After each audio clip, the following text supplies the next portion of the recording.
Sorry. Okay, we are re-recording. Here we go. 3, 2, 1. Hello once again, everybody. Welcome to our Soccer's Overtime Quarantine Zoom interview series. Craig Elsten back with you. It's Vaquero week on our social media here for the San Diego Soccers, and El Vaquero joins us now, the one, the only, Eduardo Velez. Eddie, it's great to see your face, my friend. It's great to hear your voice. How are you? First things first, how's the family? How are things? It's hey Craig, thank you for asking first. Thank you for the interview. And thank God the family's fine. We're healthy and we're safe. It's like that's all we can ask for in these times, right? Absolutely. For a guy like yourself who is a native of Tijuana and who's now living on this side of the border, you're experiencing this in multiple ways. I'm sure you've heard Tijuana's been in a really tough way, especially over the last couple of weeks, whether it's friends, relatives on the other side of the border. What are you hearing? Yeah, it is kind of wild. It is kind of crazy. Just like probably San Diego. It's a little wilder in Tijuana because the hospitals doesn't have like the capacity to hold that many people, and they don't have like the infrastructure to pretty much take care of everyone. All the people is kind of getting crazy, and at the same time, there's a little irresponsibility on the people just like going out. But it is a different scenario, San Diego or United States than Mexico, right? There's way more needs and there's way more people that live day-to-day basis, and they have to go to work, and Right. And the government, it's not like stepping up probably like it is here in the United States, and that's kind of a little understandable. But it is wild and crazy. Well, as a matter of fact, the Soccers are going to be doing a jersey auction coming up at the first week of June, which is going to benefit families being impacted in Tijuana. And all I can say about that is stay tuned, more details as we get toward the end of the month. I actually also have one other piece of housekeeping as we start this interview, Eddie, and I'm going to take it for the folks that are watching the Zoom interview. I'm going to take off my headset for a second just so I can show off our brand new Soccers mask. How do you like that? Go. Soccers masks Good, now available. They are on the San Diego Soccers website. You can go check that out. You can get it for one for $10 or a family 4-pack for $35. And I will tell you, we've almost sold half of our original shipment in the first 24 hours. So awesome. Jump on there, stsoccers.com. I'm like 95% sure we're going to do a second order because of the popularity, but get on there. I'll tell you, I've been wearing them around. It's not just a cotton mask. It's got a nice lining inside. Makes it comfortable on your face. It doesn't itch, it doesn't scratch, but it's also really good and sturdy. It's very sturdy and strong. So yeah, that's a good way to follow the rules and stay healthy and protect everyone around you and cheer for your team at the same time. That's it. Hey, listen, man, we're going to be wearing masks longer than we want to. These are going to be fashion staples. So exactly. Soccers are getting in. All right. Let's start by talking about this year. It was a very good year for yourself personally. Were you surprised at the amount of playing time you managed to get this season? I think I surprised the coach more than I surprised myself. I was ready, and like I said before, and I talked to the coach before the season started that I was getting myself ready and prepared. I was healthy and I was strong and I was feeling good, and I felt like I could contribute a little bit more to the team, and I kind of earned my playing time during practice. Absolutely. And it was statistically, I think, your best season out of the last 4, but it was also, and something I was noting when I was kind of going through all the stats and starting Vaquero week, doing my research, that it was also the time where you really got to play. And, that's a function of opportunity. It's a function of situation. Like you said, it's a function of hard work on your part. Indeed. And it kind of feeds off, I would have said, the playoff from the year before as well, where you fought your way into the lineup. Yeah, I mean I mean it's part of the I would say probably we call it experience. And last couple of years I've been dealing with injuries here and there, and I was in healthy 100%. And finally at the end of last season, I was able to be, I will say, 100%. And that's when finally got my spot on the lineup. And I mean all the good things happen, right, for me and for the team. Obviously, personally, it was a good feeling, but for the team, I mean, I would love to get into the championship game. We couldn't finish it, but with that mentality that I finished that year, that last season, the season previous, the one we just finished. I just put in my mind that I need to get strong, and get mentally ready and prepared to battle for playing time and to battle for a spot on the team. I mean, we have Craig Childs, we have Leonardo Oliveira, and they signed Cesar Romero. They re-signed Eric Tovar. So there's a lot like high quality and caliber forwards, obviously, right? And I mean, I needed to find my way to get into the lineup, either as a forward, midfielder, or defender. I'm a multifunctional player. Well, there's no question about that. I mean, when I think about when you started your career with the San Diego Sockers, you were a tenacious defender. You were the team spider monkey, and you know, almost in a way like a Jonathan Santos type player in terms of you're always on the man marking the toughest guy and getting under the top player's skin and whatnot. And then as you get older, right, you see yourself moving up the field a little bit, and now to the point where you've been taking mostly forward shifts over the last couple of years. What's that like as a player within the frame of indoor? Is it easier than it is in outdoor to make that transition coming forward? Well, I mean, actually, when I got to the Sockers, I was a forward. And well, yeah, when you were with Tijuana with 50 points, I mean. Exactly. You know. I was a forward, and I got signed as a forward. But at that time, we had Susie, we had Craig, and they wanted to add me to that like couple, and it was hard for them to kind of like perform. So I kind of got moved back, and I mean, for me, I always had like that offensive mentality, but doing the transition into the defense for me was more. I mean, I'm a tenacious. I'm like super hard worker, and I don't like to get beat, and it was, I guess, natural in my game, like just to defend and fight as hard as I could. So it was a little easier than outdoor, probably. Yeah, that makes a lot of sense. We were just, and I mentioned it, we're going to be starting a series of jersey auctions. I was in the Soccer's office today for the first time in about 2 months. Just me and Mary Beth, socially distant, always wearing our masks, being very careful, being very health conscious. But nice. I was going through these jerseys, and it reminded me of these amazing seasons gone past. In 2011-12 was one of the seasons, Eddie, that you were on this team, which was an undefeated season for the Sockers. They went 24-0. They won the PASL Championship. They won the U.S. Open Cup. And they also won something called the FIFA Championship, which was an international tournament held down in Monterey, where you guys played the Monterey Flash a couple of times. It was somewhere in the 20s of the 48-game winning streak, that tournament. I believe it was 4 games in 4 days. But what do you remember about that? Because I feel like that was one of the moments where that particular club started to be noticed more outside the PASL and in the whole indoor soccer world when you went down south and won that tournament.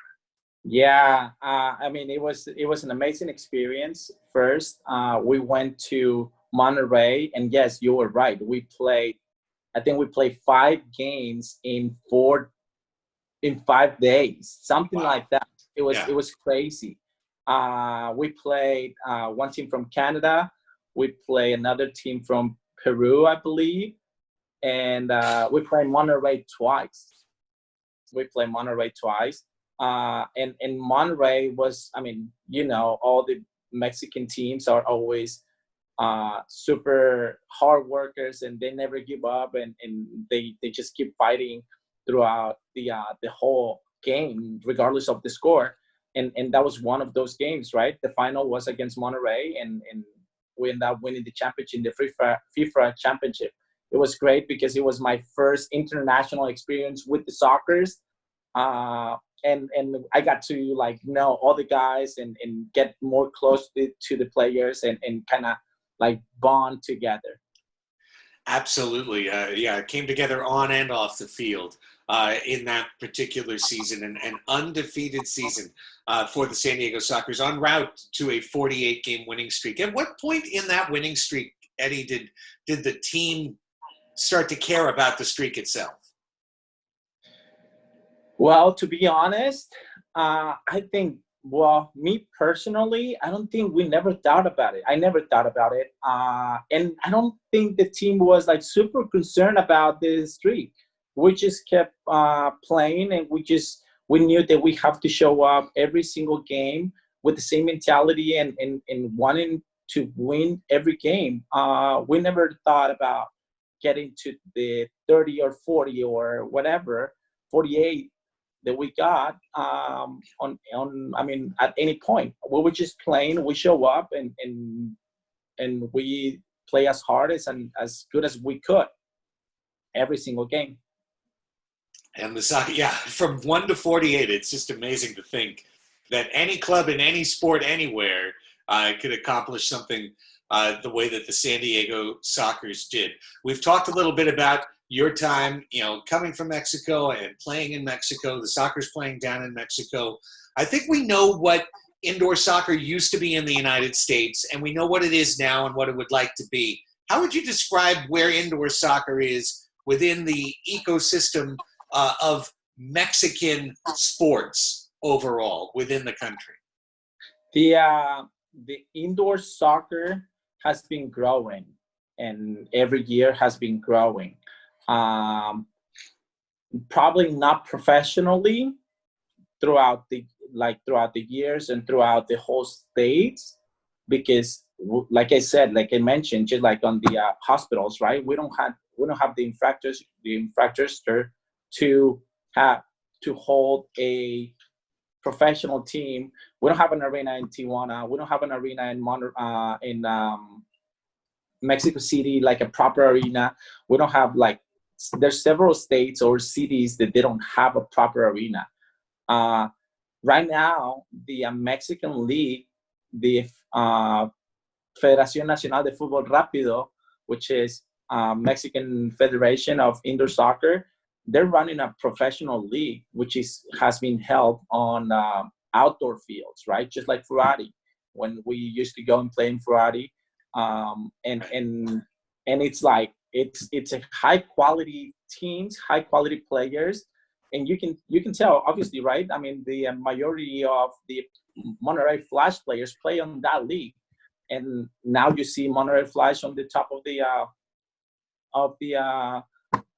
the league, right, on first or second, and that pretty much tells us where Mexico is right now as a professional, on the professional level. Every single year, there's more interest, and I can tell you, and I can speak for Baja California, Mexico, Tijuana.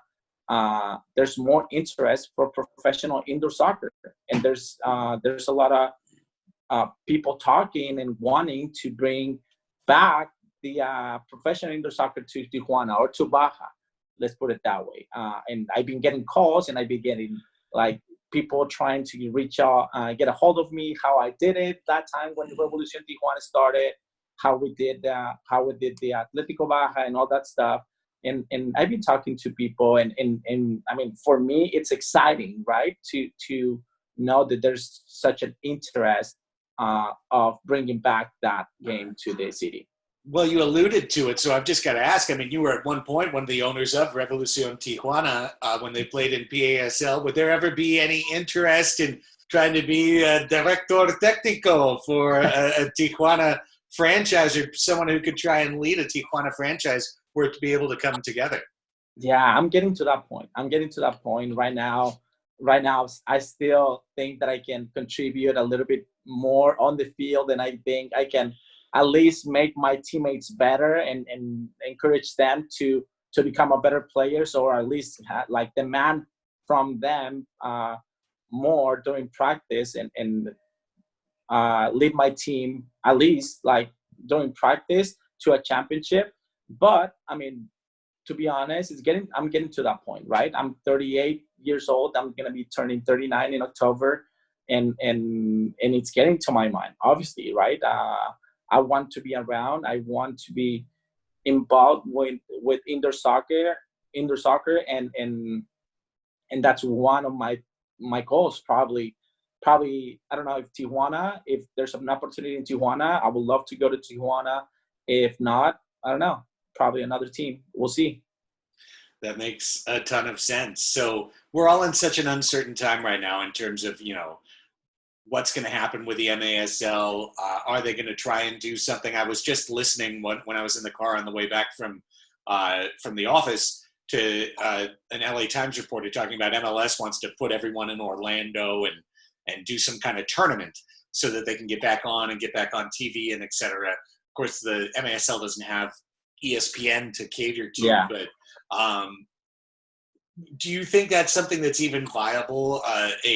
Send everybody to one place and you have to kind of commit to maybe even a month to it, a couple of weeks of quarantining and then playing.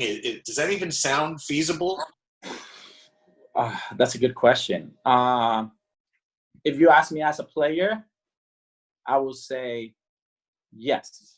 It is feasible. It's doable, and I'll be down to quarantine myself for a month and try to find a championship team for this season. Either if it's in Orlando, Monterey, if it's in Milwaukee, whatever. Right. That's me as a player. That's what I want. If I look at this as a business perspective, I think from one side, probably this is a good time. You just mentioned we don't have ESPN. Probably this is a good time to get on ESPN because Right. we could be the only sport that it's actually playing. And under the circumstances, you can do like I don't know, like you said the quarantine. You said the quarantine and have everyone healthy and ready to play in, let's say, within a week, and in a week, right? And get the championship.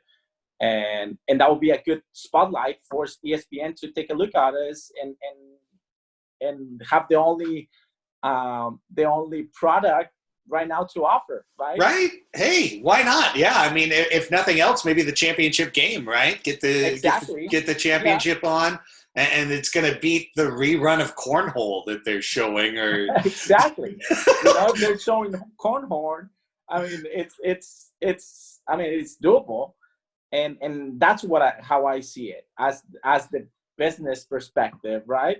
Yeah. And now as an owner, if I was an owner of the team, I think that would be a hard impact to the budget.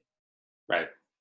It will be a hard impact to the budget, and we always, I mean, they have to protect the franchise. I'd rather not play this championship tournament, let's call it, and have another season with the Sockers, and Right. have another season with 18, 19 teams on the league, right? Instead of like putting in jeopardy some of these teams. Yeah, I think that in that way the league is well positioned. They can even slide their season back if they need to and start in 2021, and they wouldn't really lose that much, but they might be able to avoid the dreaded play with no fans or start, stop.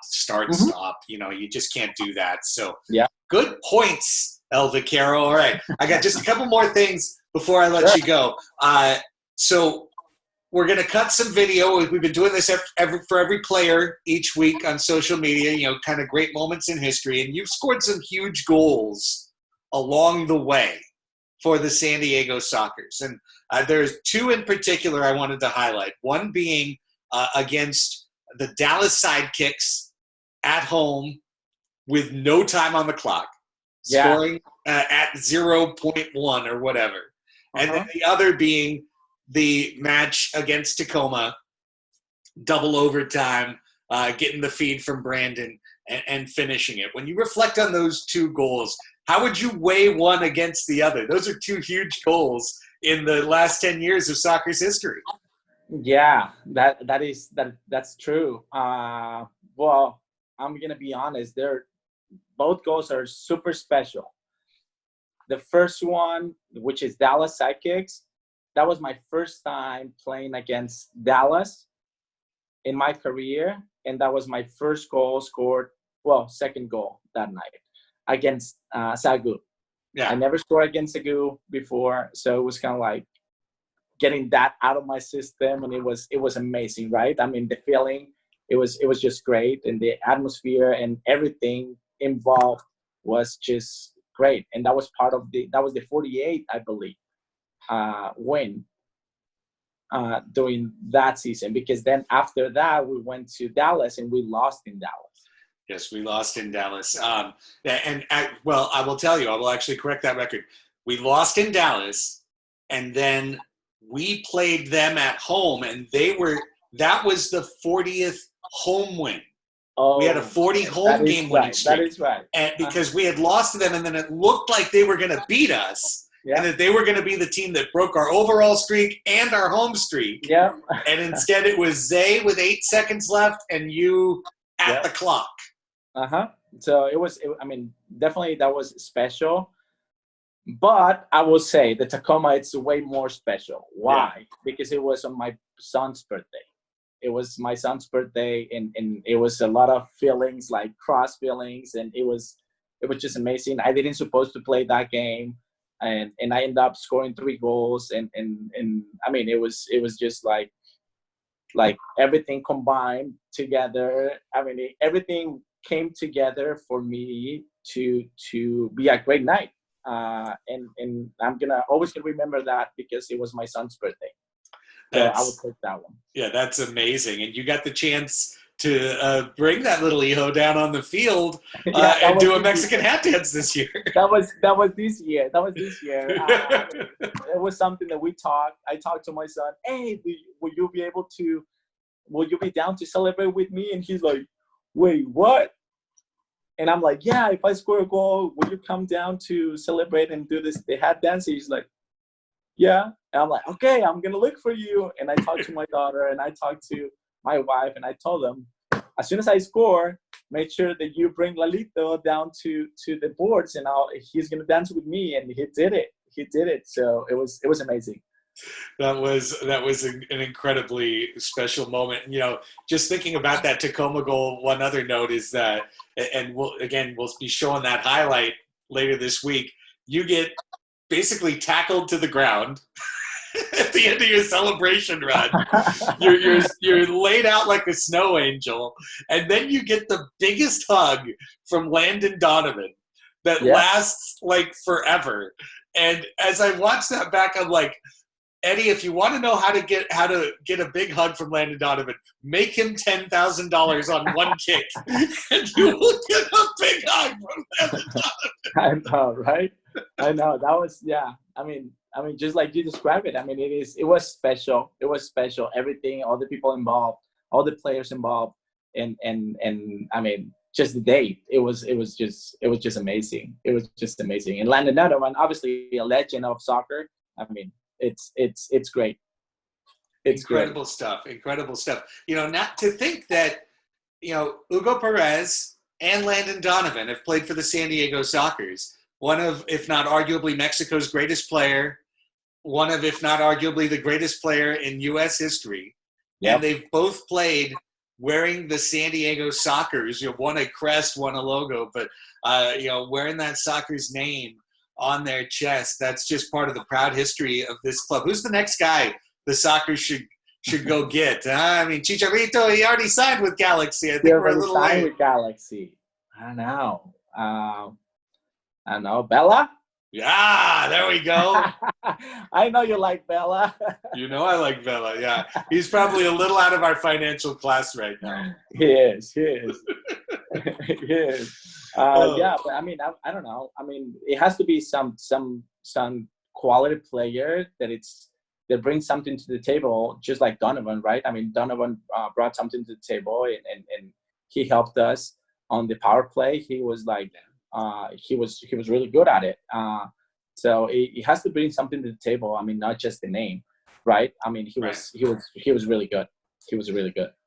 Well, Eddie, this was a blast. Great interview. I don't want to take any more of your time, but I certainly appreciate it. I'm sure the fans do as well. Those listening on the podcast, those watching our Zoom interview together.